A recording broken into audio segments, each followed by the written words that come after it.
Hola, bienvenidos y bienvenidas todas a esta nueva sesión de nuestras jornadas online organizadas por Amigos de la Tierra dentro de nuestro marco de la campaña Menos carne, mejor carne.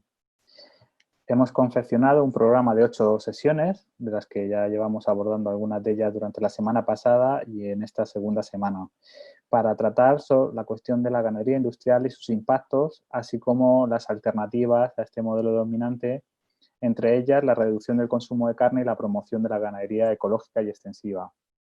En estos momentos tenemos muy presentes las diferentes crisis sanitarias, sociales y ecológicas a las que nos enfrentamos y creemos desde Amigos de la Tierra que nuestro modelo de producción y consumo de carne está muy vinculado a la ganadería industrial y por tanto está estrechamente relacionado con estas crisis sistémicas. La producción industrial de carne y su excesivo consumo se encuentra, como digo, en el centro de este debate sobre el sistema alimentario y sobre sus impactos en relación a la emergencia climática, la generación de zoonosis y la propagación de pandemias, la pérdida de biodiversidad, la contaminación de suelos y el agua o la degradación de los entornos rurales, como hemos abordado esta mañana, y también relacionados con los riesgos para la salud vinculados con un consumo excesivo de carne, como abordaremos esta tarde en la sesión de hoy. También hemos tratado cuestiones como la deforestación o la vulneración de derechos humanos vinculados a la ganadería industrial en los países del sur global. En estas jornadas queremos abrir el debate en torno a todos estos temas y queremos también así facilitar la reflexión sobre qué políticas públicas son las más adecuadas para afrontar estos retos. En un marco en el que nos encontramos de una elaboración de un plan estratégico nacional para la nueva PAC, la nueva Política Agraria Común, que imagino que habréis oído hablar de ella y que actualmente está en negociación para los próximos 6 años. Y en un contexto también donde está en negociación o aprobado a espera de la ratificación por los Estados y por la Unión Europea de un nuevo tratado de libre comercio entre la Unión Europea y el Mercosur, que tendrá un impacto enorme entre ellos vinculado con el modelo de ganadería industrial y la exportación de carne de la Unión Europea. En este sentido, aprovechamos estas jornadas para recordaros que recientemente hemos lanzado una petición online al Ministerio de Agricultura, Pesca y Alimentación para pedir que en la planificación de la nueva PAC se tenga en cuenta todas estas cuestiones y se promueva una ganadería ecológica y extensiva. Bien, hoy vamos a abordar la cuestión relacionada al consumo de carne y cuáles son sus impactos en la salud. Y para ello tenemos la suerte de contar hoy con Miguel Ángel Royo. Buenas tardes, Miguel Ángel. Buenas tardes, Andrés. ¿Qué tal? Buenas tardes a todas las personas asistentes y un placer estar con vosotros. Muchas gracias. Si te parece, te presento y cuento un poquito la dinámica para que nuestros espectadores puedan saber un poco cómo va a ir la sesión de hoy y te doy paso. Miguel Ángel Royo es representante de SESPAS, que es la Sociedad Española de Salud Pública y Administración Sanitaria.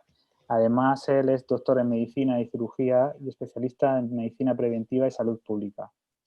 Ejerce en la actualidad como jefe de estudios de la Escuela Nacional de Sanidad del Instituto de Salud Carlos III en Madrid. Antes que nada, pues quería darte también las gracias, Miguel Ángel, porque sé que todo el personal sanitario y en especial la gente que os dedicáis a la salud pública estáis ahora mismo en un contexto de muchísimo esfuerzo laboral en comunicar y en investigar y en difundir todo lo relacionado con el COVID, y te agradezco que estés hoy aquí, que sé que es un esfuerzo para ti, y también te agradezco tu trabajo, ¿no? En el sentido de tu profesión. Para las personas que no nos hayan seguido los días anteriores, la dinámica que vamos a mantener hoy va a ser: a continuación voy a darle la palabra a Miguel Ángel para que en el tiempo aproximado de unos 30 minutos él pueda abordar la cuestión relacionada con el consumo de carne y cuáles son sus impactos en la salud. Y posteriormente tendremos un debate con él en base a las preguntas que nos podáis plantear a través de los chats, tanto de Facebook como de YouTube, a través del cual estáis viendo esta sesión. Podéis dejar los comentarios o preguntas al mismo tiempo que vais a escuchar a Miguel Ángel o posteriormente a su presentación, e iré planteándoselo a Miguel Ángel conforme vayan apareciendo. Pues sin más, te doy paso, Miguel Ángel. Muchas gracias y adelante. Bueno, gracias a ti, Andrés, por la invitación. Siempre es un placer colaborar en en estas acciones, gracias a Amigos de la Tierra y a los organizadores. Bueno, antes que empezar también me gustaría pues desear y esperar que todos y todas las asistentes se encuentren bien y sus familias. Estamos pasando una situación muy complicada y bueno, espero que vuestros seres queridos pues se encuentren bien. Cuando me invitó Andrés fue, yo creo que a principios de año, enero, febrero, es decir, que ni siquiera había empezado ni siquiera sospechábamos todavía lo que se nos venía encima, ¿no? Era un tiempo en el que pues sí sabíamos que había empezado un brote en China, pero estábamos lejos de pensar que nos iba a afectar de esta manera. Lo digo esto porque la verdad es que mi vida ha cambiado, como la de tantos sanitarios en estos meses, donde pues nos hemos tenido que reenfocar y centrar gran parte de los esfuerzos en luchar contra esta pandemia. Yo, por supuesto, he intentado mantener la actividad y mi compromiso con Andrés era intentar seguir participando en estas acciones y bueno, aquí estamos también, pues si notáis algo que no está bien, pues os pido indulgencia porque, bueno, he tenido que preparar esto en poco tiempo y a última hora porque ahora mismo pues hay otras urgencias que demandan nuestra atención. Bueno, pues sin más voy a ver si puedo compartir la pantalla. Y voy a empezar con mi presentación.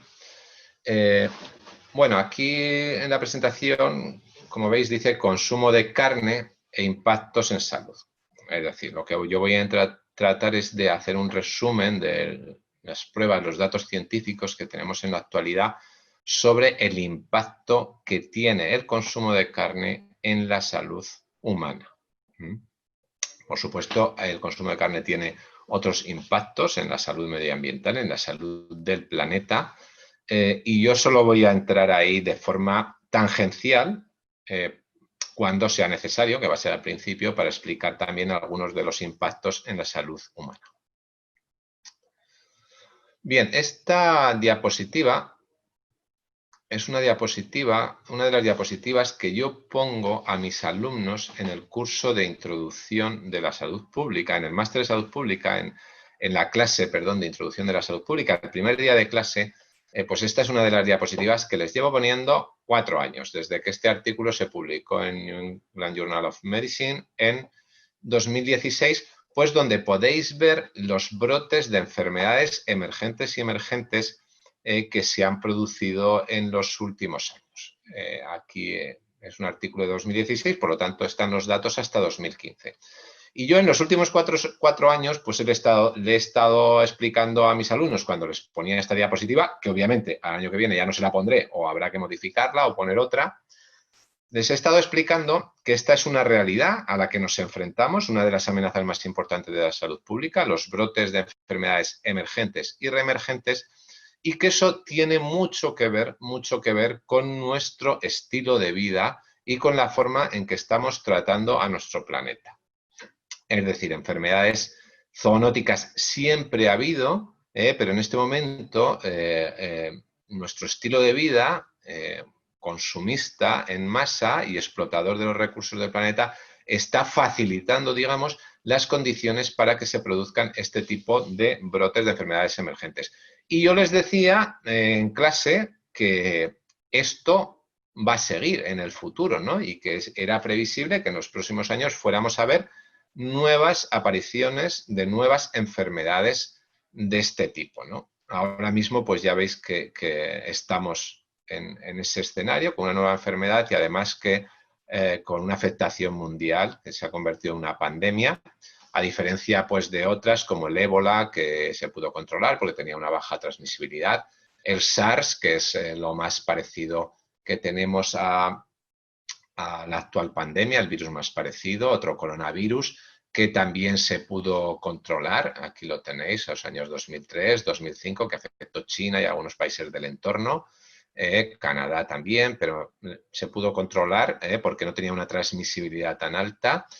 y no llegó a extenderse y acabó por desaparecer. El síndrome de respiratorio del Medio Oriente es otra enfermedad producida por coronavirus que de momento está limitada a esos países, pero que sigue siendo una amenaza latente porque sigue habiendo casos principalmente en los países de Oriente Medio, Arabia Saudí, sobre todo.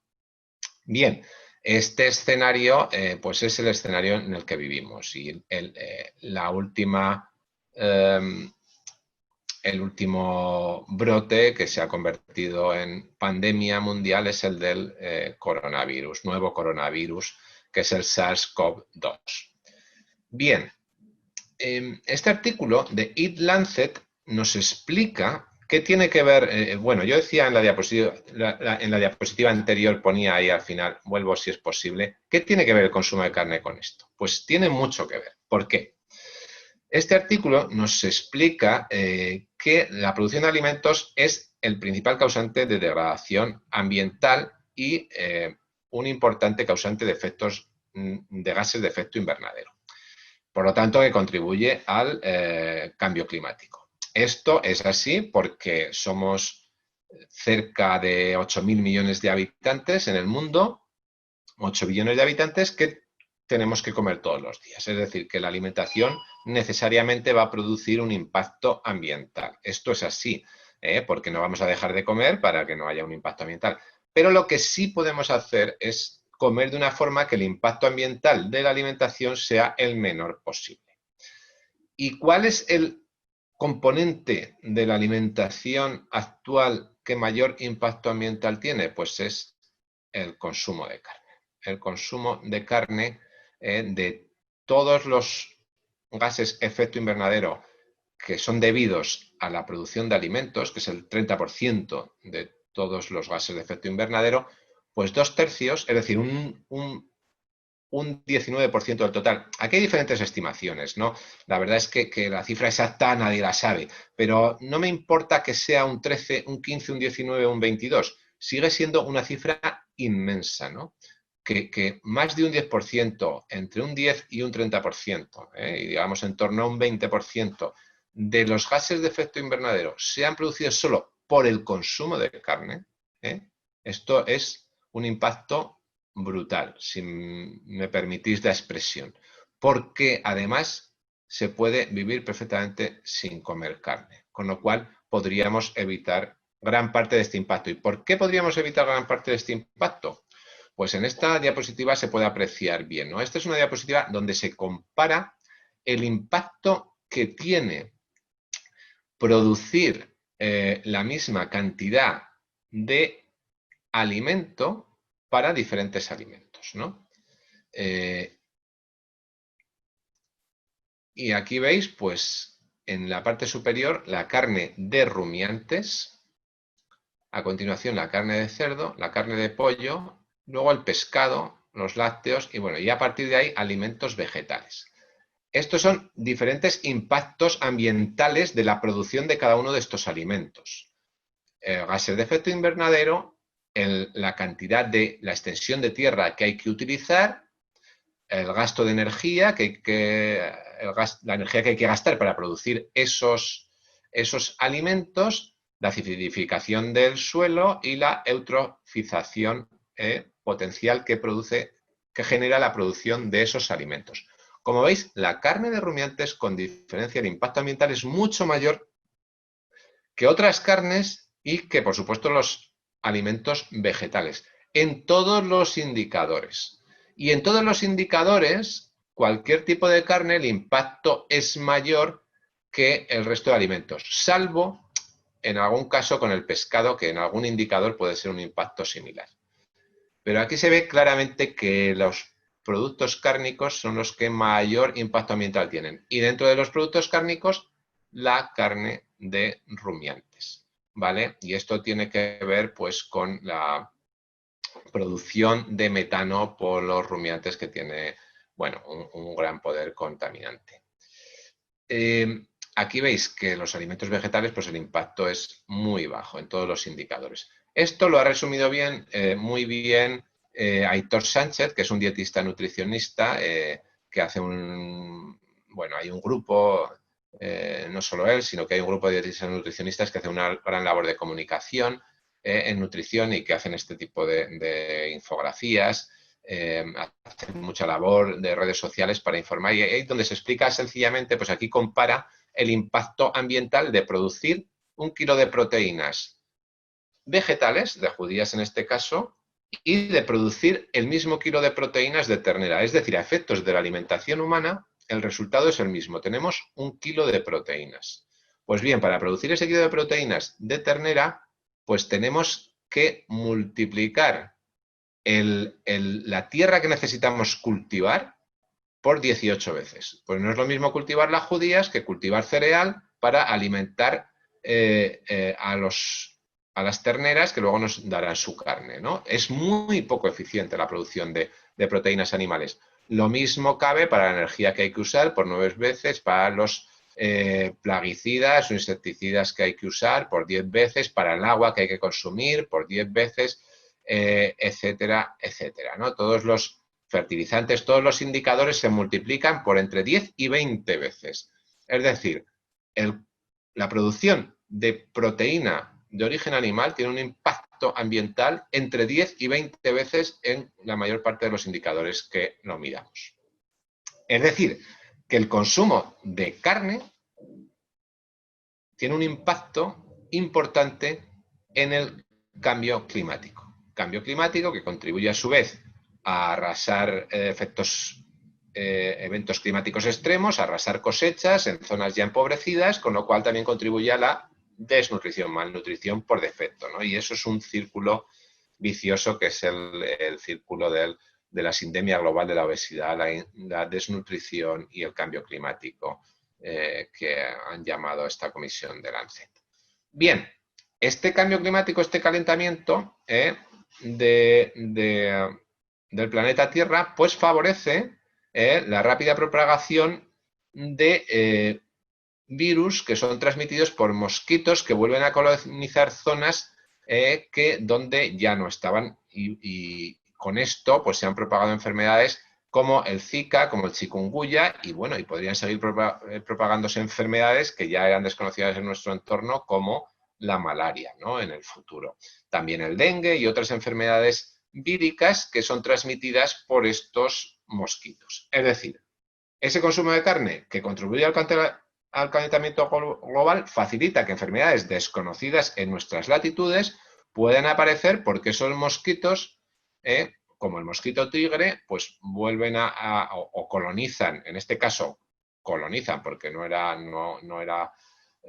estaba previamente aquí, sino que ha venido de Asia, colonizan estas zonas y pueden transmitir estas enfermedades. Esto ya es una realidad a fecha de hoy. Pero además tenemos la segunda parte. Muchas de estas enfermedades, el ébola, el SARS-1, el SARS-2, es decir, el actual coronavirus, son enfermedades zoonóticas transmitidas por animales.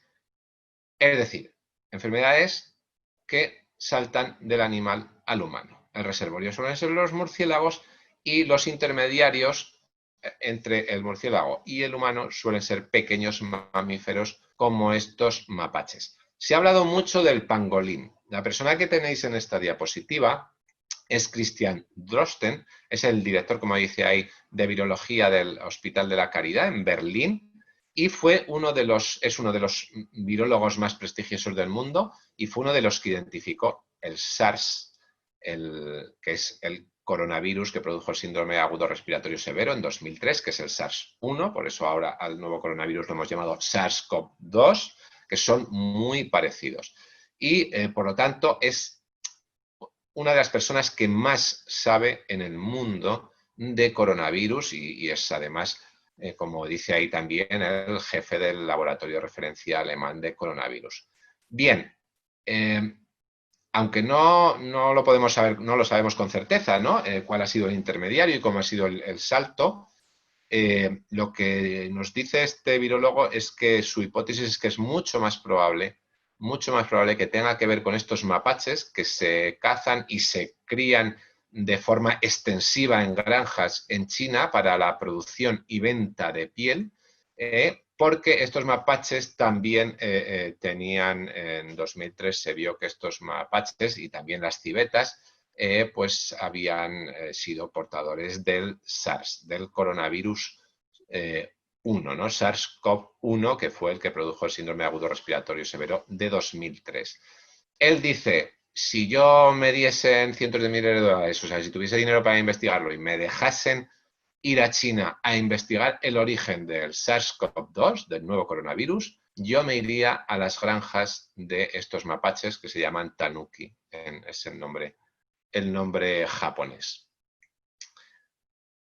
Esta forma de producción intensiva, no sé si antes he dicho extensiva, intensiva de carne, donde los animales están en estas condiciones, apelotonados, facilita, aumenta las probabilidades de transmisión, salto de especie y transmisión de virus a través de mamíferos hacia los humanos y nuevas zoonosis.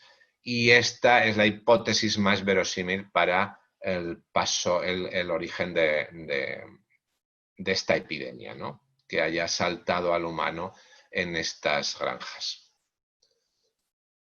Muy bien, pues en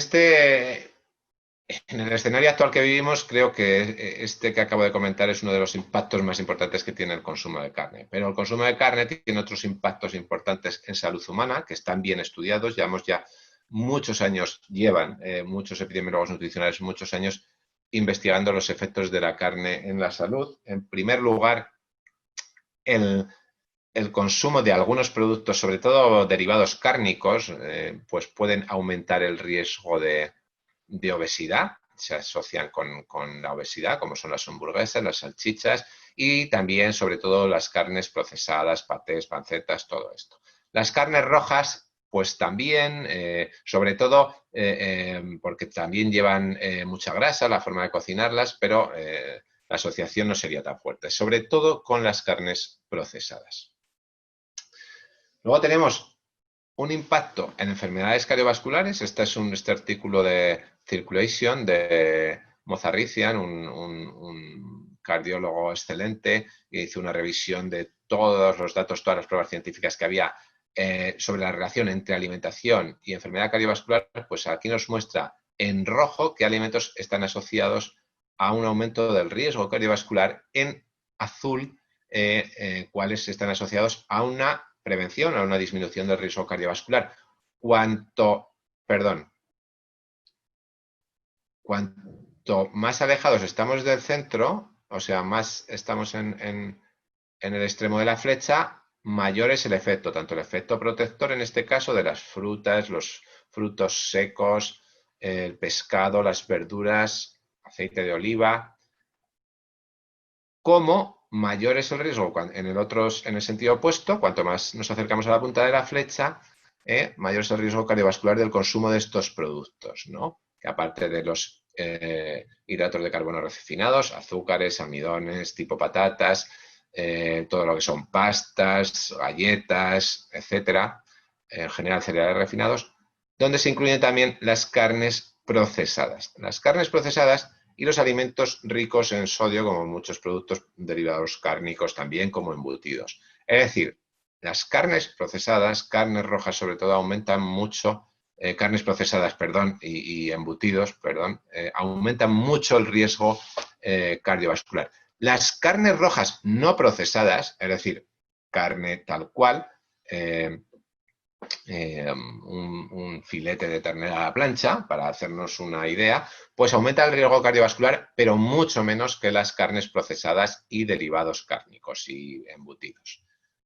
Mientras que el pollo, la carne blanca, la carne del pollo, pues parece que, podría reducir mínimamente el riesgo cardiovascular o tener un efecto neutral. Tener en cuenta que siempre estamos comparando un alimento con otros, ¿no? En la dieta habitual, donde hay muchos de estos alimentos que aumentan mucho el riesgo cardiovascular, pues el pollo podemos encontrar que reduce un poco el riesgo cardiovascular.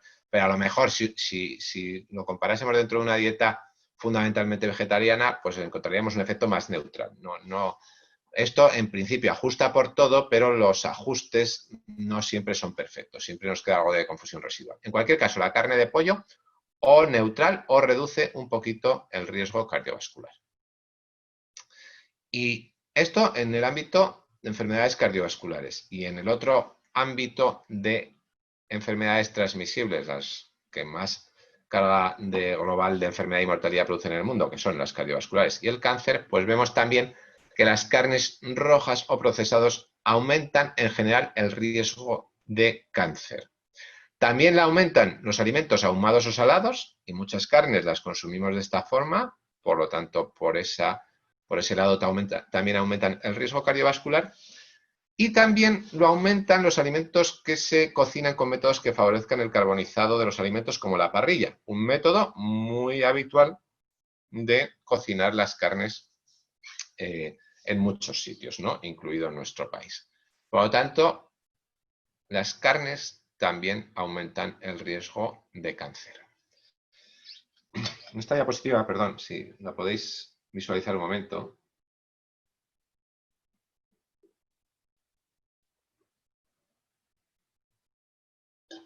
Bueno, en esta diapositiva podéis ver que cuando se comparan las dietas vegetarianas con dietas omnívoras, pues el riesgo de cáncer es menor en los vegetarianos.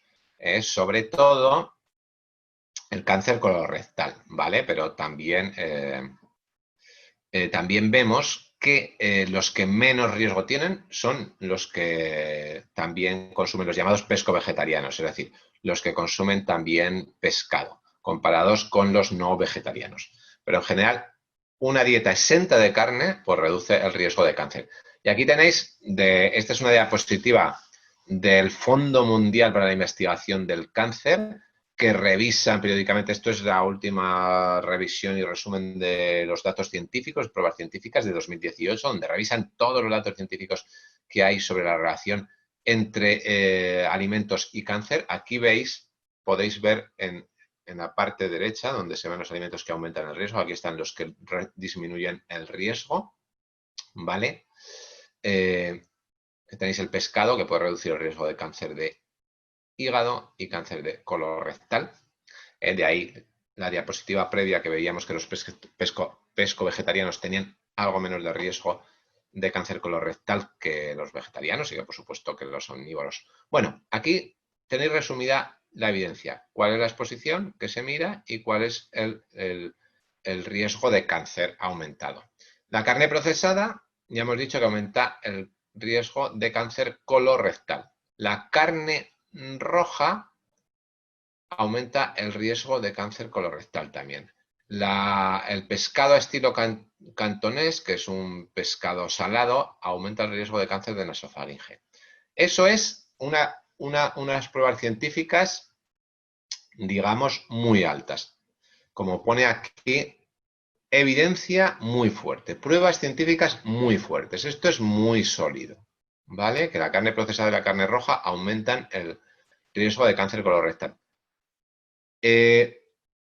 Evidencia, pruebas científicas limitadas pero sugestivas, o sea que tenemos ya bastantes estudios que nos sugieren que esto es así, pues para la carne roja aumentarían el riesgo de nasofaringe, pulmón y páncreas. Y para la carne procesada aumentaría el riesgo de nasofaringe, esófago, pulmón, estómago, de nocardias y páncreas, ¿vale? Y también tendríamos aquí las carnes a la parrilla, las carnes chamuscadas, que solemos decir en España, pues aumentarían el riesgo de estómago. Por lo tanto, con mucha seguridad cáncer colorectal para la carne y con probabilidad para muchos otros tipos de tumores.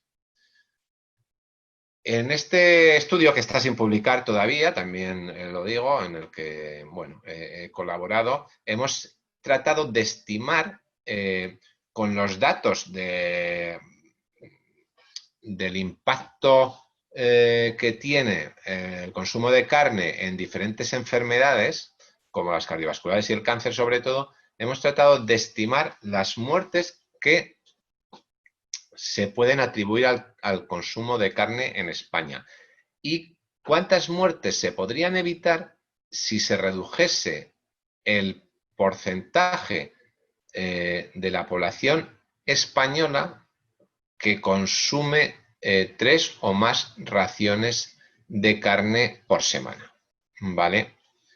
Estimamos que este porcentaje está en torno al 60%, y bueno, y aquí tenemos el cálculo en función de que redujésemos ese porcentaje al 50, 40 o el 30% de la población.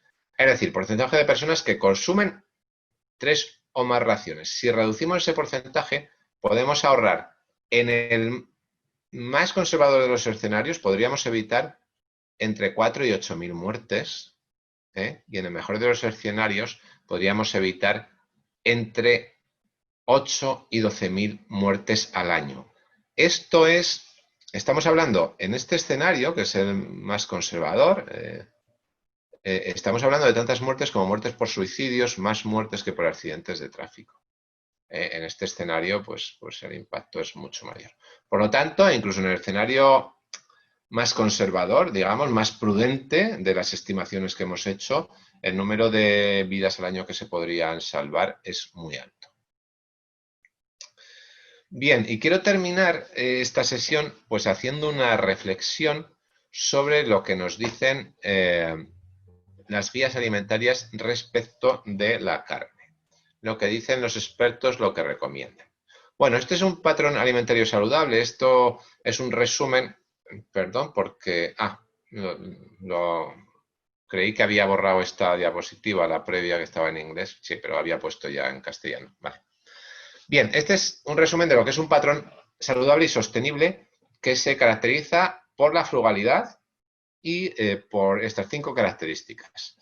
La proteína que sea fundamentalmente de origen vegetal, y ahí tenéis diferentes fuentes de origen vegetal, las principales más propias de nuestra cultura culinaria, las legumbres y los frutos secos, y luego también se puede incorporar el pescado 2 o 3 veces por semana, y en general reducir el consumo de huevos y de pollo y evitar las carnes rojas y los derivados cárnicos, por supuesto.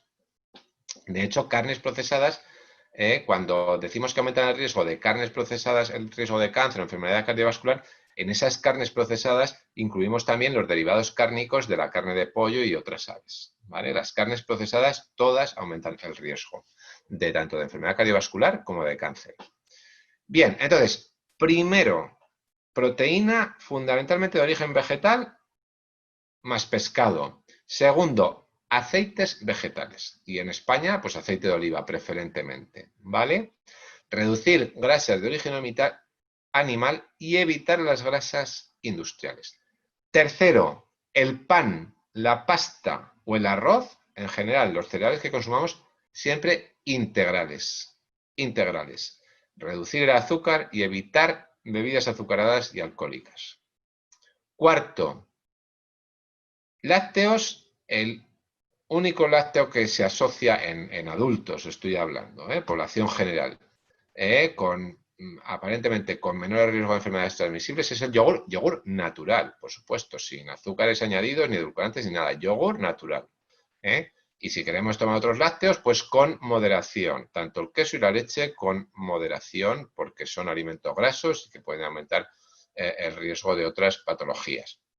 En general, para los niños se deberían de tomar enteros porque la grasa es la que vehiculiza las vitaminas y en principio un niño sano que no padezca exceso de peso pues puede tomar perfectamente los lácteos enteros, mientras que en los adultos se recomienda que sean bajos en grasas, semidesnatados o desnatados. Y al menos 5 raciones de fruta y verdura al día, ¿vale? Estas son las claves de un patrón alimentario saludable y sostenible. En esto, el consenso científico de la comunidad científica es total. Estas son las recomendaciones. Quien quiera mantener una dieta saludable, estas son las pautas que debe seguir. No hace falta saber más. Con esto es suficiente. Es un mensaje sencillo y suficiente para que cualquier persona pueda adaptar su dieta a estas pautas. Y todo lo que sea alejarse de estas pautas, pues será aumentar el riesgo de diferentes enfermedades. Fijaros Esto es el plato, la guía saludable de la Escuela de Harvard, Escuela de Salud Pública de Harvard. El plato, ¿no? Que es lo que ha sustituido a la pirámide de forma, en mi opinión, muy acertada. Pues como si os fijáis en este plato, el plato de Harvard, lo que contiene es exactamente lo mismo que yo os acabo de explicar en la diapositiva previa. Es decir, han conseguido en esta imagen resumir toda la evidencia científica y recomendar aquello que se asocia con una alimentación saludable. Y todo lo demás no se menciona y no aparece, porque nosotros, y aquí en Harvard, nosotros me refiero a los científicos y los expertos en general, lo que hacemos es recomendar lo que es saludable. Luego cada persona, por supuesto, hará con su vida lo que le parezca mejor y lo que le produzca más placer. Pero, en este caso, los epidemiólogos de Harvard, que son líderes en epidemiología nutricional, lo que han hecho es recoger esto, recoger aquellos alimentos para los que se conoce que existe un beneficio para la salud y gráficamente distribuirlos en las proporciones, con estos quesitos, en las proporciones que deben estar incluidas en nuestra alimentación. Y aquí vienen unas pequeñas explicaciones como las que yo os he dado antes. Proteína. No dicen proteína, dicen proteína saludable. Y aquí explican cuál es la proteína saludable. ¿Vale? Y qué es lo que hay que evitar. Granos, cereales integrales. Está bien claro, ¿no? En la diapositiva. Y llama la atención. Proteína saludable. Luego ya uno puede leer la letra pequeña. Vegetales, en verde, y frutas. ¿Y aquí qué más aparece? Aceite. En caso de España, pues vamos a utilizar normalmente el aceite de oliva, que es el más saludable y además es un producto nacional, pero aquí queda claro que son aceites vegetales lo que hay que consumir. Aquí no aparece la mantequilla, y eso que se consume muchísimo en Estados Unidos, porque aquí lo que aparece es lo que es saludable. Y el agua. Aquí no aparecen otras bebidas, porque no son saludables. ¿De acuerdo? Esto es un ejercicio no solo de unos científicos muy buenos, sino de responsabilidad profesional. Yo en unas guías, como experto en nutrición, como científico, solo incluyo aquello que es saludable. Y a buen entendedor sobran las palabras. Lo que no está ahí es porque no es saludable. Esta es, en contraste, la pirámide de la alimentación saludable de la Sociedad Española de Nutrición Comunitaria. Yo a mí me gustaría que se tomen 30 segundos para comparar, pensar, y luego si quieren, esto igual lo discutamos en la discusión, pero para comparar esta guía alimentaria con esta, que es la pirámide de la alimentación saludable, y luego en la discusión podemos comentar esto.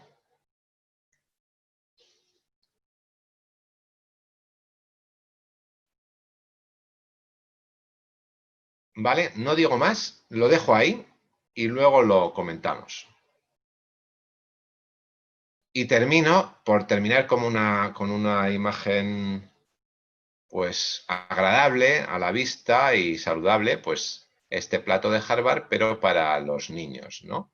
Pues donde tenemos exactamente lo mismo, pero con un formato pues más atractivo para nuestros niños y donde aquí sí se incluyen los lácteos, porque en el caso de los niños, pues sí que resulta importante que consuman un par de raciones al día de lácteos. Bien, pues nada más. Muchas gracias por su atención. Esto es todo lo que tenía que contar. Pues nada, te decía que muchas gracias por tu intervención. Efectivamente, recordar que la invitación a tu ponencia se originó en enero y te agradezco que también la hayas actualizado un poco al contexto, ¿no?, sanitario y social en el que estamos ahora inmersos con la crisis sanitaria del COVID.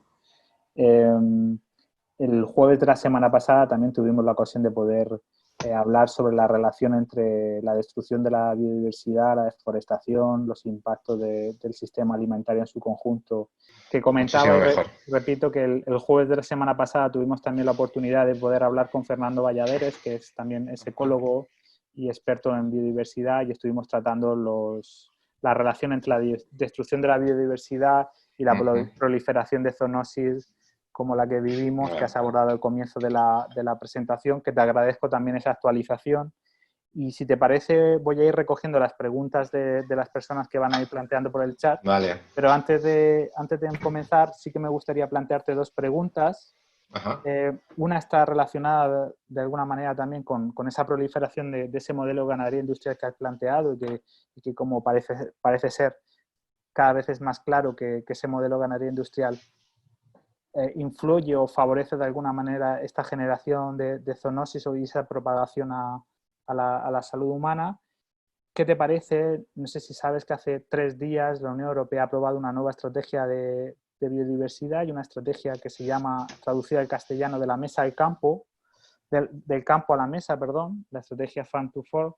Y entre una de las medidas que plantean de cara al 2020-2030 es la reducción de la utilización de antibióticos para el tratamiento en la ganadería, y se ha planteado la reducción de un 50% en el uso de antibióticos. En España, ¿no? España es uno de los grandes consumidores de antibióticos en este sector. ¿Qué te parece este tipo de medidas? Si crees que deberíamos ir hacia ahí, ¿qué impacto tiene también en la salud humana este consumo? No sé si excesivo o... Bueno, ¿no?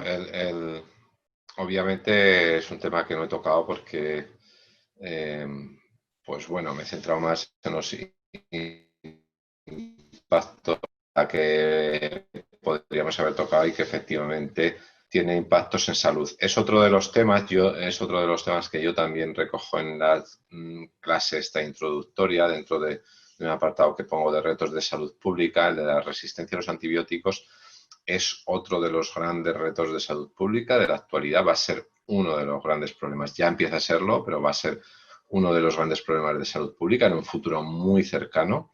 Y esto es debido fundamentalmente al consumo excesivo de antibióticos en salud animal, sobre todo porque ya está teniendo un impacto en términos de magnitud tan grande. Hay tantos animales, ¿no?, que se crían para el consumo humano, tantos millones de animales, que esto está teniendo un gran impacto también en salud humana. Y España, en este sentido, pues estamos fatal porque tenemos los peores indicadores en consumo en primaria, en hospitalaria, en granjas, en animales, en humanos. Tenemos los peores indicadores. Yo creo que hay que reducirlo, el 50, pues bienvenido sea, y si se puede más, pero mejor. Pero la otra forma de reducir el consumo de antibióticos en animales es consumir menos animales, producir menos animales para el consumo humano. Este es el cambio, me parece a mí, fundamental que hay que operar. Reducir la producción de animales, reducir la ganadería intensiva y fomentar una ganadería que sea extensiva, que sea ecológica, que sea de una magnitud muchísimo menor, de calidad, y que, bueno, si hay gente que quiere seguir consumiendo carne, pues que pasemos a un consumo de calidad y sostenible, ¿no? Muchísimo menos consumo de carne para que, bueno, cada persona lógicamente es libre, consumo mucho menor y de más calidad y sostenible, ¿no? De hecho, por ejemplo, en ciertos entornos, pues los ganados tradicionales pues pueden contribuir a mantener ciertos entornos ecológicos, ¿no?, que pueden ser muy positivos, ¿no?, pero siempre que sea de esta forma extensiva y controlada y de una magnitud razonable. Efectivamente, también en Amigos de la Tierra diferenciamos entre los modelos de producción de carne y efectivamente son diferentes los impactos a nivel medioambiental también. Yo quería plantearte otra pregunta, y que la has dejado tú ahí en el aire un poco en tu presentación de una manera así un poco tentadora o provocadora, y recojo el guante, ¿no? Hablabas de las recomendaciones nutricionales de algunas sociedades científicas. Quería preguntarte, bueno, y siento que de alguna manera también el debate en torno al consumo de carne se ha polarizado, quizá a raíz también del informe de la OMS del 2015, ¿no?, que digamos que a nivel del conocimiento ciudadano es cuando se empezó a expandir el mensaje de que el consumo de carne o determinado consumo de carne podía ser nocivo para la salud desde el punto de vista de su incidencia, ¿no?, en el cáncer, creo recordar, ¿no? Sí. Posteriormente se ha sabido que la industria cárnica realizó, bueno, pues un trabajo de no sé cómo llamarlo, ¿no?, de marketing, de relaciones con determinadas sociedades científicas, determinadas personas de prestigio para poder comunicar un mensaje contradictorio a lo que se estaba en ese momento comunicando con respecto a aquel informe o aquellos datos que ofrecía la Organización Mundial de la Salud. Y de alguna manera se ha establecido un cierto paralelismo, o algunas personas hablan entre un paralelismo entre la industria del tabaco y su estrategia en los años 50 en negar la evidencia científica del impacto del tabaquismo en el cáncer, y lo que ha hecho la industria cárnica o parece que podría haber hecho en ese sentido. Yo quisiera preguntarte qué papel juegan en estas recomendaciones y en los mensajes que llegan a la población en general sobre el consumo de carne de determinadas sociedades científicas, como tú has puesto como ejemplo una de ellas, las guías también de índole de recomendaciones nutricionales, que muchas de ellas no solo están avaladas por sociedades científicas, sino muchas de ellas por administraciones públicas, como pueden ser las guías nutricionales en las escuelas, donde ese consumo también de carne parece que puede ser quizá demasiado abundante para patrones de salud o de medio ambiente. ¿Qué responsabilidad tienen todas estas sociedades científicas, la administración en general, en torno a estas recomendaciones? Bueno, lo primero, empieza por el final. Las administraciones, pues lógicamente las administraciones, los gobiernos son entes complejos que, pues, bueno, que reparten las competencias en diferentes consejerías o ministerios y obviamente ahí hay pues tensiones también entre unos ministerios y otros. Siempre se ha dicho, y hablando de Estados Unidos, que las guías alimentarias estadounidenses las hacía sobre todo el Departamento de Agricultura. De hecho, eran las guías del Departamento de Agricultura y de Salud.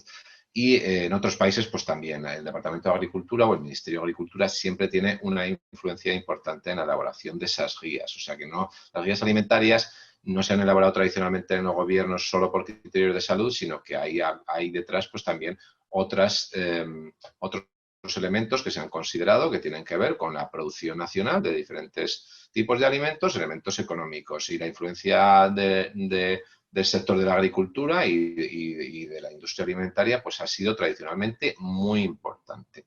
Ahora parece que un poco menos, las guías americanas pues ya han recogido esta iniciativa del plato de Harvard y es una buena noticia. Ellos no ponen proteína saludable y dicen que fundamentalmente, pero bueno, es un avance.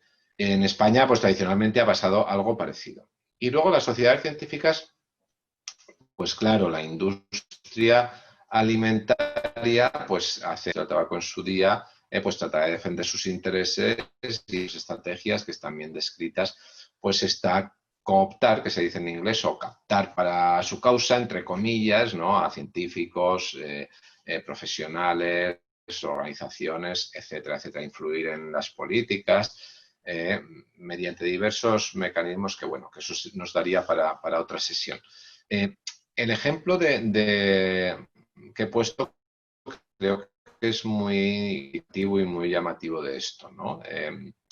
Porque, bueno, hay veces que las pruebas científicas son tan claras o tan sólidas que es difícil que haya científicos que se posicionen de forma en contra, ¿no?, de esas pruebas científicas. Sí que se pueden hacer estudios, digamos, para desviar la atención de una cosa, centrar la atención en otra. Eso sí que se puede hacer, ¿no? Que se financia grupos científicos para que centren su atención o desvíen su atención, no centren su atención en lo que realmente importa, porque hay un interés privado, pues yo qué sé, las compañías de bebidas azucaradas, ¿no?, que es un ejemplo muy claro, pues financiar a grupos científicos para que investiguen otra cosa, ¿no? O en vez de estudiar el efecto de las bebidas azucaradas, pues miren a ver las no azucaradas y, en fin, desvíen un poco la atención. Eso es una forma, pero es que otra forma es a través de las guías. Y esta es una forma muy importante. Como he dicho, a mí me parece que las guías más adecuadas son aquellas guías alimentarias para la población, donde solo aparecen los alimentos, que hay una base científica de que son saludables. Si hay alimentos que aumentan el riesgo de enfermedades transmisibles, las más importantes y las que más carga de enfermedad y mortalidad producen, pues simplemente lo sensato parece es que no aparezcan en las guías. Entonces, si una española de nutrición comunitaria, apoyada por otras asociaciones médicas también, pues ve que ahí aparecen muchas cosas que no son saludables. Y no me refiero solo a las carnes y los embutidos y las carnes procesadas, aparece también la cerveza, aparece también el alcohol, incluso aparecen los suplementos vitamínicos. Es como que a uno le da la impresión de que hay cada uno que ha financiado, que ha apoyado económicamente eso, pues tiene su espacio, ¿no? Y esto, pues no es científico. En relación a esto que comentas, y voy a hilar también con algunas de las preguntas que nos plantean desde el chat, creo recordar que en ese debate sobre los beneficios o el impacto negativo del consumo de carne que hubo a raíz de ese informe de la OMS, la patronal de la carne de cerdo, la Interpork, sacó campañas de comunicación en la que como se hablaba de los efectos nocivos del consumo de carne roja, defendían que la carne de cerdo era carne blanca, para, digamos, desmarcarse, ¿no?, de ese mensaje, supongo que confundiendo, ¿no?, el consumidor, el ciudadano. Me gustaría preguntarte sobre eso, que pues, si puedes explicar claramente qué tipo de carne es la carne de cerdo. Y algunas personas preguntaban por el chat que no habías mencionado el consumo de carne de conejo y el consumo de carne de pavo, y otra persona nos pregunta sobre el consumo de carne de caza. No sé si tienes alguna evidencias al respecto, conoces sobre los impactos en salud de este tipo de carne. Vamos a ver, la carne de cerdo, lo voy a decir muy claro, es carne roja. Está clasificada dentro de las carnes rojas, ¿vale? Esto tiene que ver con el grupo hemo y la cantidad que tiene cada carne. Las carnes blancas son las carnes de ave, pollo, faisán, etcétera, pavo. Las demás son carnes rojas. El conejo, bueno, ahí, está, la podríamos considerar casi blanca, ¿vale? Las carnes de caza, lo que sea caza mamíferos, pues en general es carne roja también. Lo que pasa es que eso ya tiene un impacto mínimo, digamos que a nivel poblacional el consumo es muy bajo, no tiene un gran impacto ni desde el punto de vista de salud pública para nosotros tiene mucha relevancia, ¿no? Si son aves, pues tipo faisán o otras aves, pues pueden ser carnes blancas. Pero las carnes que más se consumen, ternera y derivados, cerdo y derivados son carnes rojas. El cerdo es carne roja. Cuando se hacen estudios para ver los efectos de la carne roja y los derivados cárnicos de carnes rojas, se incluye el cerdo ahí. Actualmente está aumentando, creo que la cifra de consumo de carne por habitante en España está en una media en torno a 45 kilos por persona, me parece que está ahí la cifra. Y creo que la tendencia es está disminuyendo el consumo de carne roja y en cambio aumenta, bueno, de carne de vacuno, disminuye el consumo de carne de vaca y el consumo de carne de cordero, pero está aumentando el consumo de carne de pollo y la de cerdo. Entiendo quizá que puede haber una influencia en relación al precio de este tipo de carnes, pero quizá también me imagino que igual a lo mejor la influencia de algunas recomendaciones nutricionales puede estar influyendo este tipo de consumos. Y quería preguntarte que precisamente la carne de cerdo y la carne de pollo son las que están aumentando también su producción desde el punto de vista de la producción industrial de carne. La incidencia de la industrialización en la carne, en el vacuno y en el cordero es menor, en cambio en el porcino y en el pollo es mayor. Entonces me gustaría preguntarte, por ejemplo, concretamente el caso del pollo, pese a tener un efecto en principio menos negativo por el hecho de ser carne blanca, ¿cómo ves el hecho de que por contra es una carne que está resultando ser más industrializada y por tanto deduzco que el consumo, el uso de antibióticos y otro tipo de cuestiones relacionadas con ese tipo de carne, qué incidencia puede tener en la salud y cómo lo ves? Bueno, antes de hablar del pollo, sí quería decir que también está aumentando, bueno, las razones supongo que serán varias, el precio desde luego que seguro que es una de ellas, pero también está aumentando, es verdad que está disminuyendo el consumo global de carne y productos derivados cárnicos, pero está aumentando el de las carnes procesadas. Y esto es preocupante porque son las que se asocian con un mayor riesgo de enfermedades, una peor salud, las carnes procesadas, ¿vale? El pollo, pues ya lo he dicho antes, dentro de todas las carnes es una de las que tienen menor impacto ambiental y menor impacto negativo en la salud, ¿vale? Incluso podemos hablar de un impacto pues neutral, la carne blanca en general, pero bueno, cuando hablamos de carne blanca, al final en España pues es fundamentalmente, estamos hablando de pollo, porque esto es lo que consume mayoritariamente la población. Yo diría lo mismo que he dicho para todas las carnes. A mí me gustaría, creo que lo ideal sería que, bueno, no digo llegar a como cuando éramos niños, ¿no? Que comíamos el pollo en Navidad y poco más, ¿no? Cuando los teníamos en el corral y los criábamos en casa, ¿no? Yo los he criado en casa y he recogido mis huevos en mi corral y he visto a mi madre matar el pollo las pocas veces que comíamos pollo. Yo creo que habría que ir un poco a eso, ¿no? A esa producción con un impacto ecológico menor y a un consumo mucho menor y de un producto de más calidad. Yo eso creo que es la clave. Lógicamente, aunque el pollo no tenga tanto impacto ambiental, pero si lo producimos y consumimos masivamente, pues en fin, no, también va a tener otro tipo de impactos, el consumo de antibióticos. Y luego no estamos hablando aquí, no estamos introduciendo los aspectos de bienestar animal, ¿no? Que me parece que también son importantes. Miguel Ángel, otra persona nos plantea la pregunta de ¿qué recomendaciones harías para las personas que sufren de osteoporosis en el caso de que tuvieran, como el patrón general es un consumo moderado de leche y derivados, para este tipo de caso concreto de personas que sufren esta dolencia, ¿qué deberían hacer? Bueno, yo intento, no es que quiera escabullirme, pero yo intento evitar este tipo de preguntas porque no soy clínico, no soy endocrinólogo y por lo tanto prefiero que este tipo de consultas pues se deriven, y yo voy a hacer un comentario, pero que se deriven al ámbito clínico y por lo tanto que lo consulten con su médico, con su endocrinólogo. En general, el consumo de productos lácteos no es necesario en la edad adulta para tener la ingesta de calcio necesaria si se consume una dieta variada, ¿vale? Y la osteoporosis no tiene tanto que ver con el consumo actual de calcio. Lógicamente, si uno no repone el calcio que gasta, pues mal. Pero tiene más que ver con los depósitos que se han generado en la juventud, en las fases de crecimiento del cuerpo.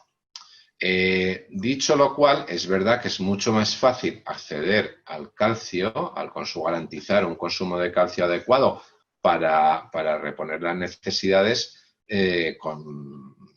acudiendo a productos lácteos, pero se puede consumir este calcio sin esta cantidad de calcio necesaria para lo que es el funcionamiento normal del organismo, sin necesidad de tomar lácteos. Entonces, una persona con osteoporosis, pues hombre, seguramente, pues por prudencia, igual sí conviene que tome lácteos, ¿no? Algunos lácteos para estar segura de que efectivamente toma la cantidad necesaria de calcio. Pero, insisto, que vaya a su médico de cabecera o a su endocrinólogo, que es quien va a conocer el caso concreto y lo va a poder valorar, va a ver qué dieta general tiene esa persona en concreto, qué consumo de calcio hace sin tener en cuenta los lácteos y si necesita o no reforzar y cuánto con los lácteos, aparte de poder tomar alguna otra medicación.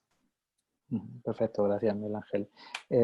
Lo has planteado tú en tu exposición, pero quisiera que quizá pudiéramos profundizar y matizar a lo mejor algunas de las cosas que igual decimos. O sea, entiendo que cuando hablamos de un consumo excesivo de carne siempre nos estamos refiriendo a entornos occidentales como el que vivimos en España, donde, ¿no?, en las últimas décadas hemos cambiado esos hábitos alimentarios, como tú bien dices, desde quizá, ¿no?, los últimos 40, 50 años, donde el consumo anteriormente de carne estaba más ligado a la producción local de carne y donde era un consumo más excepcional que hoy día tenemos. No sé si me oyes, Miguel Ángel. Sí, te oigo. No es que está dándome el sol aquí por la ventana. Estaba intentando... Entiendo que cuando hablamos de este consumo de carne excesivo, remarcar, porque a veces nos lo plantean, de que no en todos los países del mundo este consumo es así, que esto es más en sociedades occidentales como las nuestras. Y tú has mencionado en tu exposición el informe que sacó el Eat Lancet, se hablaba, ¿no?, de una dieta de salud planetaria, creo recordar que era el Sí. concepto que manejaban, y ellos sí que, digamos que diferencian, ¿no?, el patrón de consumo recomendable en estas sociedades más occidentales de un consumo de carne de otros países, pues del sur global, donde ese consumo de carne todavía no se ha acelerado tanto, aunque sí que vemos, ¿no?, como en otros países como en China o en Brasil, ¿no?, estos países que llaman BRICS, se está acelerando y están adoptando un patrón de consumo más occidentalizado, ¿no? No sé si quieres comentar algo por ¿no?, contextualizar estos patrones del consumo de carne. Bueno, el consumo de carne lógicamente ha aumentado, ha ido paralelo al crecimiento económico de los países, ¿no? Y esto, como tú dices, en los BRIC pues se está notando ya y esto está teniendo un impacto brutal, ¿no? La producción de cerdo pues en China y el consumo de cerdo en China pues está creciendo a unas cifras alarmantes. Pero lo que sí, eso es una cosa, y otra cosa que sí hay que diferenciar es lo que representa el consumo de carne en algunas sociedades, sobre todo estoy pensando en algunos países latinoamericanos, en algunos países de África, en sociedades agrícolas, ganaderas, donde esta no solo es una fuente principal de proteínas, sino es una fuente principal de muchas vitaminas para muchas personas. Es decir, donde no hay un acceso a otras fuentes de proteínas y de vitaminas, como en algunos países de África, para muchos niños, pues si redujesen el consumo de carne, que muchas veces es el único alimento en sociedades, como digo, ganaderas, que tienen para proporcionar estos nutrientes, pues la malnutrición sería mayor. Por lo tanto, hay sitios donde el consumo de carne es fundamental, ¿no? Mientras no se tenga acceso a una dieta más variada que le pueda proporcionar los nutrientes que aporta la carne.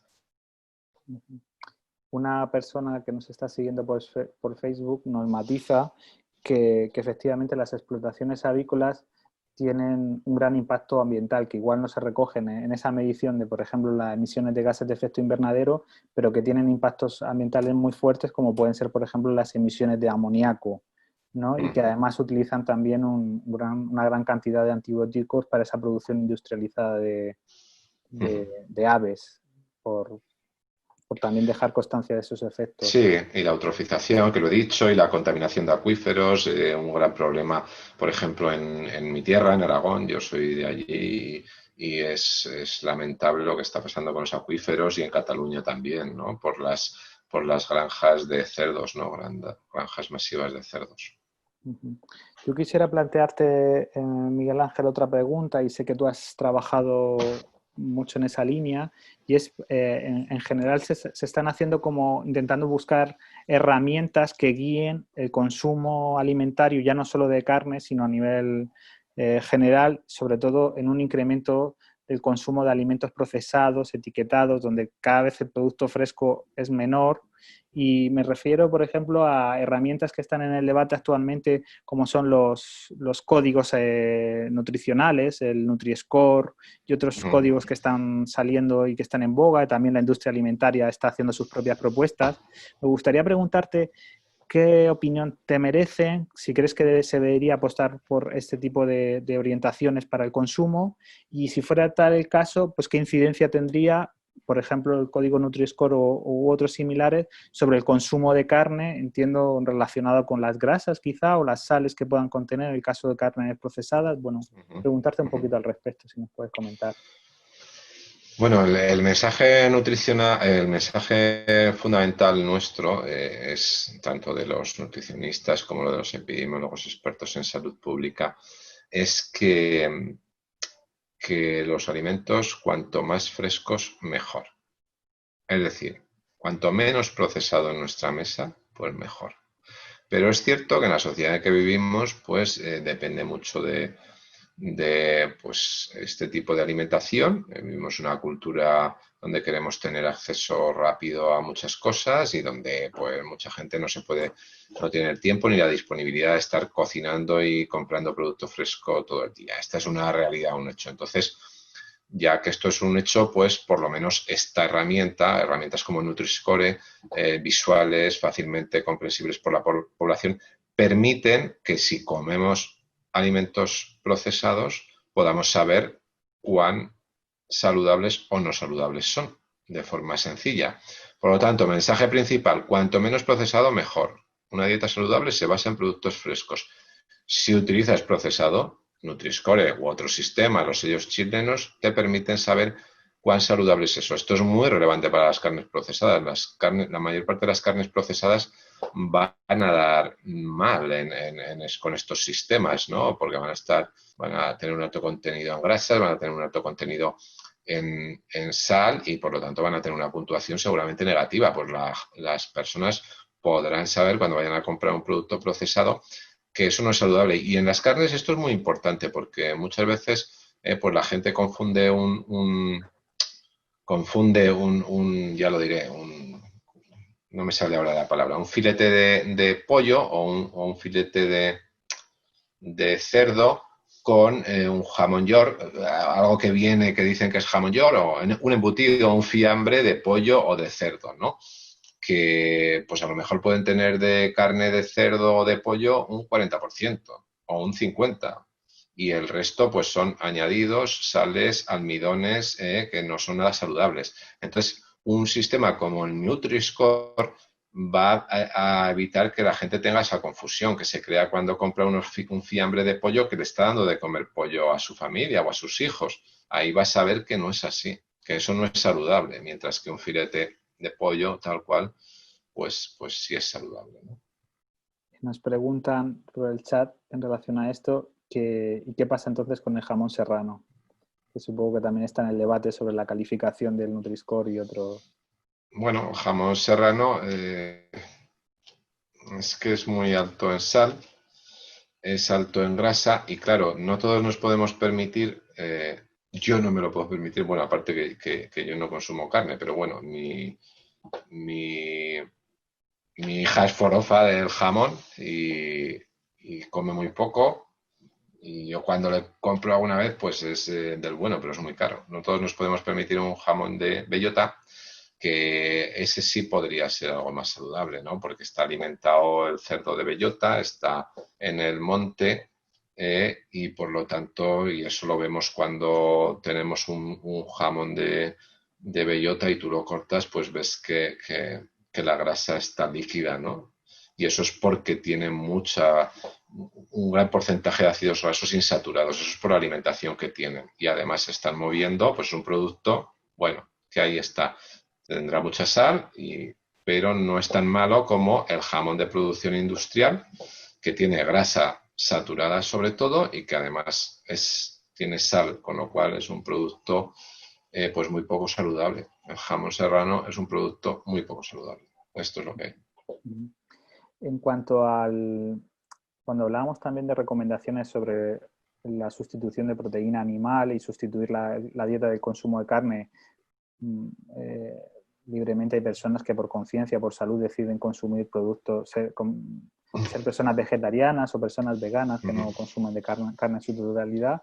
Me gustaría plantearte también sobre cuál es la incidencia de sustituir, y lo han mencionado ahora mismo, el priorizar el producto fresco, cuando sustituimos esa dieta cárnica por una dieta vegana, pero ultraprocesada, que es también la tendencia.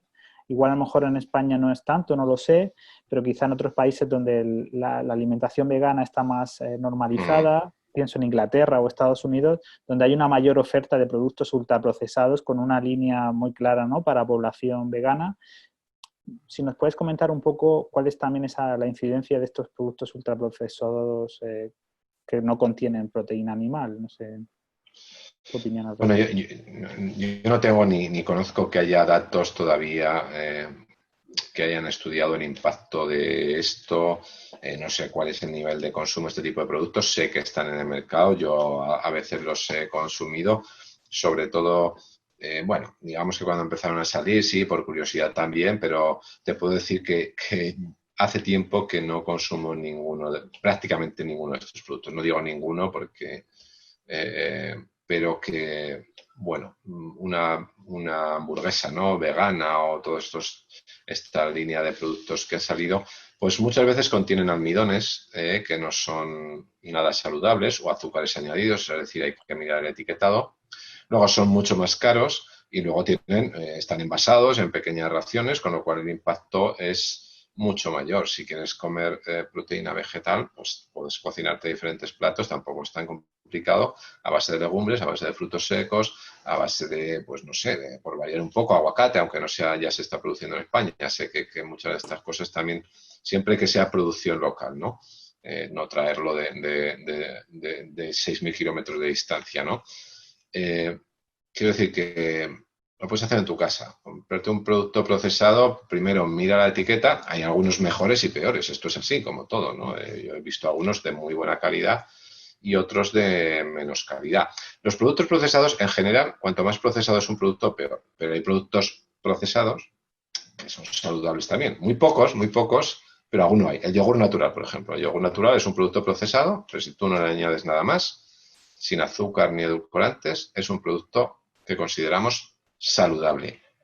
Por ejemplo, un hummus de garbanzo que tenga aceite vegetal y ácido cítrico, eso es otro producto procesado que es saludable. Si no tiene azúcares añadidos, hay que mirar la etiqueta, ¿no? Pero claro, un hummus es súper sencillo de hacer. ¿Para qué quieres comprar una cosa que va envasada en plástico y tal, que puedes hacer tú en casa en 5 minutos? Además, le puedes echar mejor aceite porque hay, seguro que el que le han echado al hummus industrial no es aceite de oliva virgen extra, porque es más caro y la producción es más costosa. Aunque le hayan echado aceite de oliva, que bien, no va a ser tan bueno como el que le puedas echar tú en casa. Es un producto súper barato, súper saludable y súper fácil y rápido de hacer.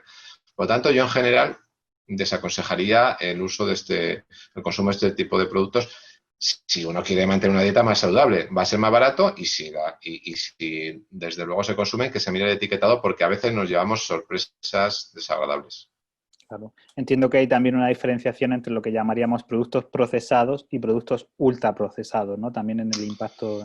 Sí, bueno, eso ¿No? hay una clasificación, que es la clasificación NOVA, que establece 4 categorías, pues cuanto más nivel de procesamiento, los ultraprocesados son los que, digamos, tienen más nivel de procesamiento, tienen varios ingredientes, no queda casi nada original, ¿no? Digamos, por decirlo de una forma, ¿no? Y sí que es cierto que los ultraprocesados son los que más se han estudiado su efecto en salud y se ha visto que el consumo de ultraprocesados frecuentes se asocia con un mayor riesgo de mortalidad. Importante además. Y esto no es algo que deba sorprender, porque bueno, ya sabemos que lo que contienen esos alimentos, pues ya sabíamos que se asocia con más enfermedades no transmisibles, pues si uno consume habitualmente varias raciones al día, que es lo que han estudiado estos estudios de productos ultraprocesados, pues se ve que la mortalidad puede aumentar hasta un 60%.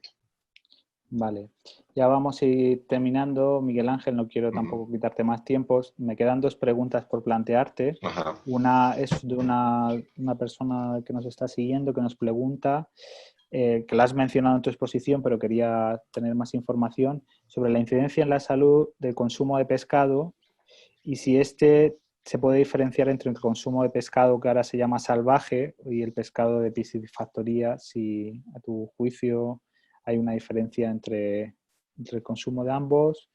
Y menciona también la cuestión del anisakis, si podemos estar tranquilos con respecto a este parásito.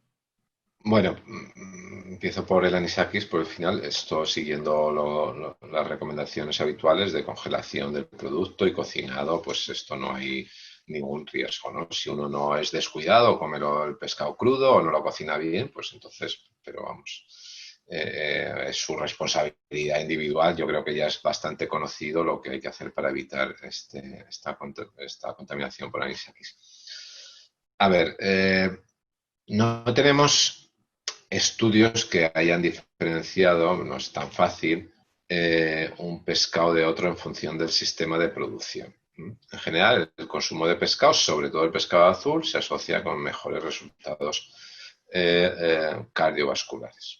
Y ahora vemos que también con cáncer, con algunos tipos de cáncer.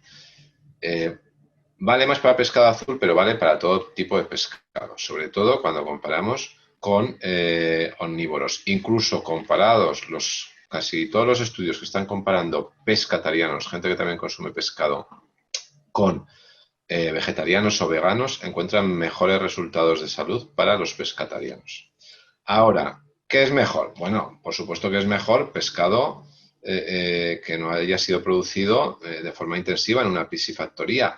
Es mejor para el medio ambiente, eso seguro. Para la salud, igual no hay tanta diferencia. No lo sabemos exactamente, pero si hay diferencia, será pequeña.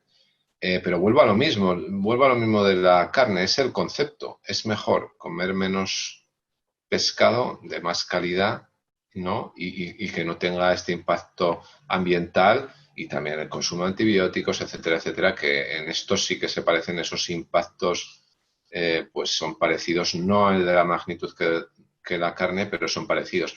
También hay que tener en cuenta, claro, que el pescado fresco, que no es de producción industrial, pues tiene una limitación, que es que los océanos son limitados y que no podemos sobreexplotar los océanos. Entonces, bueno, otro tema al que se hacía mención en el EAT-Lancet, en el estudio este, en la comisión EAT-Lancet, es que uno de los problemas al que nos enfrentamos y que habría que abordar a nivel mundial es el de la superpoblación.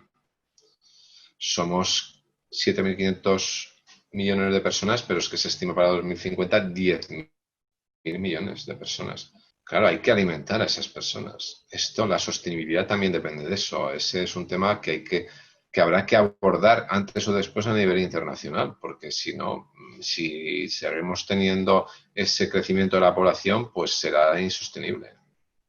Claro, ¿no? En ese sentido hay estudios, ¿no? que vinculan como estrategia para poder abastecer de alimentos a toda la población, no tanto el aumento de la producción, que a veces como que se enfatiza, ¿no? De que tenemos que producir más alimentos para más población, sino el reducir el consumo de carne como una de las estrategias para reducir, ¿no? la cantidad de alimentos que se producen para la alimentación animal industrial.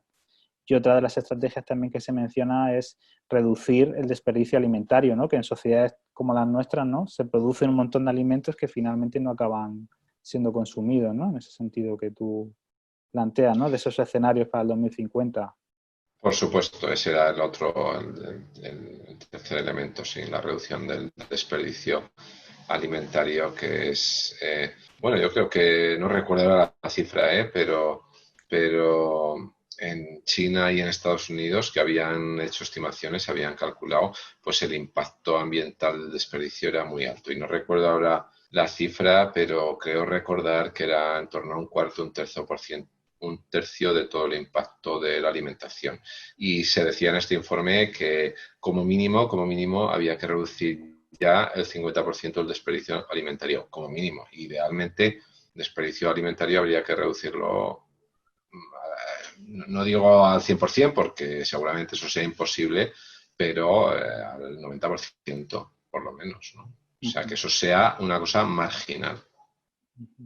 Y ya por último quería plantearte, me ha llamado la atención el estudio que has mencionado en tu exposición sobre la incidencia del consumo de carne en determinadas raciones con la mortalidad. Entiendo que en el contexto español, en ese estudio que todavía no habéis publicado, quisiera preguntarte, porque nosotros desde Amigos de la Tierra, en esta campaña que tenemos de menos carne, mejor carne, ¿no? Hablamos de menor consumo de carne y un consumo más beneficioso para la salud y el medio ambiente, como es el de la ganadería ecológica extensiva.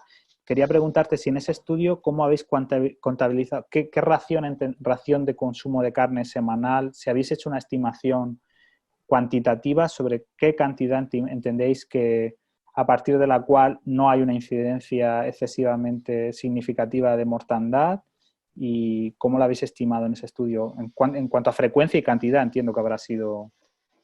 A ver, ese estudio no es con datos reales, sino que es una modelización, ¿vale? Entonces se han utilizado las raciones estándar recomendadas, ¿vale? Las habituales de consumo de cada tipo de carne, ¿no? Que pueden ser, pues, por ración, unos 150, 200 gramos. Lo que se ha hecho en ese estudio es tratar de desmontar el argumento de que el consumo de carne no es tan peligroso porque el riesgo, la reducción del riesgo relativo es muy pequeña. Ha habido un gran debate, no sé si lo conoces, este debate, porque hace unos meses, creo que fue a finales del año pasado, salieron publicados en Annals of Internal Medicine, que es una prestigiosa revista, una de las revistas médicas más prestigiosas del mundo, una serie de revisiones sistemáticas y metaanálisis sobre los efectos del consumo de carne en diferentes enfermedades y en mortalidad. Entonces, a partir de esas revisiones encontraron unos efectos muy pequeños, que es lo que venimos encontrando habitualmente. El efecto relativo, o sea, la reducción del riesgo relativo de una persona por consumir más carne es pequeña. Es decir, si tienes un riesgo, si consumes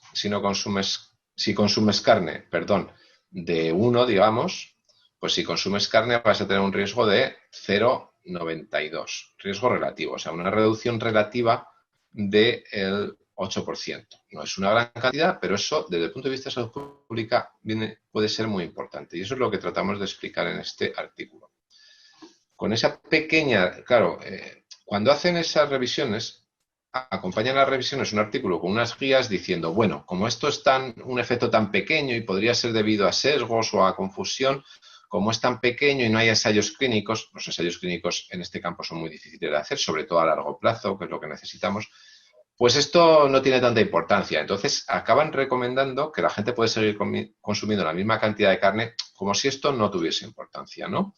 En estas guías. Esto generó un revuelo a nivel científico muy grande, que tuvo algunos impactos en prensa, muchas discusiones, mucho cruce de cartas científicas entre unos expertos y otros, porque al final los resultados que habían obtenido eran los mismos que se vienen obteniendo habitualmente en otros estudios. O sea, no es que sus resultados hubiesen sido diferentes, era cómo valoraban esos resultados. O sea, una reducción del 8% del riesgo relativo en salud pública puede ser muy importante porque tiene mucho impacto poblacional. Es lo que tratamos de analizar en este estudio. En este estudio, con esos riesgos relativos, que ellos dicen que son poco importantes y que llevaron a la OMS a clasificar la carne roja como un carcinógeno, porque aumenta el riesgo de cáncer, aunque sea poco, no aumenta lo mismo el riesgo de cáncer que el tabaco, claro que no, pero lo aumenta y está sólidamente demostrado.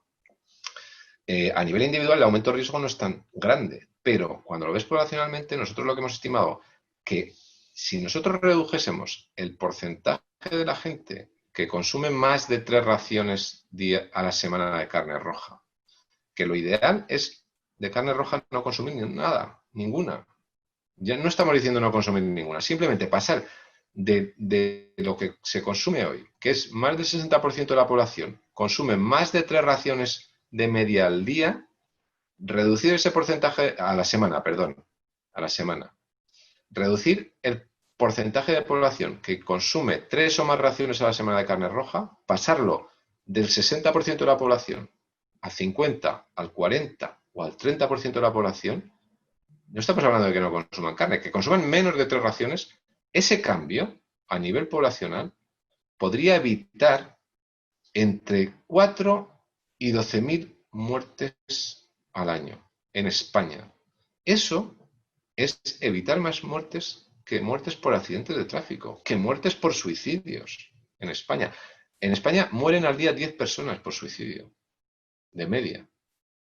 Pues este cambio en el consumo de carne podría evitar tantas o más muertes. Esto es lo que queremos llamar la atención sobre en este artículo, sobre el impacto del consumo de carne. ¿Por qué insistimos tanto en que hay que reducir el consumo de carne? A nivel individual, el riesgo, la modificación del riesgo no es tan grande. El tabaco, por ejemplo, tiene unos riesgos relativos mucho mayores. El tabaco puede multiplicar por 10 tu riesgo de cáncer, por 10 veces, ¿vale? Por 20, incluso por 50, dependiendo del tipo de cáncer. Afecta a muchos tipos de cánceres. Claro, no es comparable el impacto a nivel individual de fumar con el de consumir carne, eso estamos de acuerdo. Pero a nivel poblacional, el consumo de carne tiene un impacto importante. Y eso es lo que queremos poner de manifiesto en este artículo para para evitar que la gente se confunda, ¿no?, con este tipo de mensajes. Ujú. Pues muchísimas gracias, Miguel Ángel, por la sesión de hoy. Creo que ha sido muy clarificadora sobre la Ujú. influencia del consumo de carne en la salud y también en el medio ambiente. Y te agradezco que hayas participado en estas jornadas, que en cada una de ellas hemos intentado abordar diferentes aspectos de la producción y consumo de carne. Y te doy la enhorabuena y las gracias también de nuevo por el trabajo que estés haciendo durante todos estos meses, y ojalá salgamos pronto de esta situación de emergencia sanitaria y podamos reforzar también el sistema sanitario y la salud pública en España, como creo que cada vez más, ¿no?, la población es más consciente de esta necesidad. Pues quiero darte las gracias y nada, que vayamos viéndonos pronto en espacios y en foros. Muchas gracias. Bueno, gracias a ti y esperemos que los que has dicho, los deseos que se has expresado, pues se hagan realidad porque lo necesitamos. El refuerzo de la salud pública y la atención primaria, diría yo, es muy importante. Gracias por la invitación y un placer, como siempre, estar con vosotros y vosotras. Vale, pues antes de terminar esta sesión, no quisiera irme sin agradecer también la participación de las personas que nos han seguido esta tarde para hablar de esta temática, y recordar que retomamos las jornadas este próximo jueves. Durante el jueves por la mañana estaremos hablando precisamente de los beneficios de la ganadería ecológica y extensiva, a diferencia de la ganadería industrial, y para ello contaremos, como aparece aquí en el cartel, con Carmelo Romero García. Y en la sesión de la tarde tendremos la ocasión de hablar sobre y debatir sobre cuáles son las políticas públicas más adecuadas para impulsar un modelo de producción y consumo de carne más sostenible y más saludable, y para ello contaremos con Celsa Peitado de WWF y con Fernando Viñegla, coordinador de la plataforma Por Otra PAC. Sin más, me despido de vosotras. Os recuerdo que en nuestra página web tenemos esa petición online para pedirle al Ministerio de Agricultura, Pesca y Alimentación que apueste por otro modelo de ganadería, de producción y consumo de carne en la nueva PAC. Y nada, muchas gracias y buena tarde a todos y todas.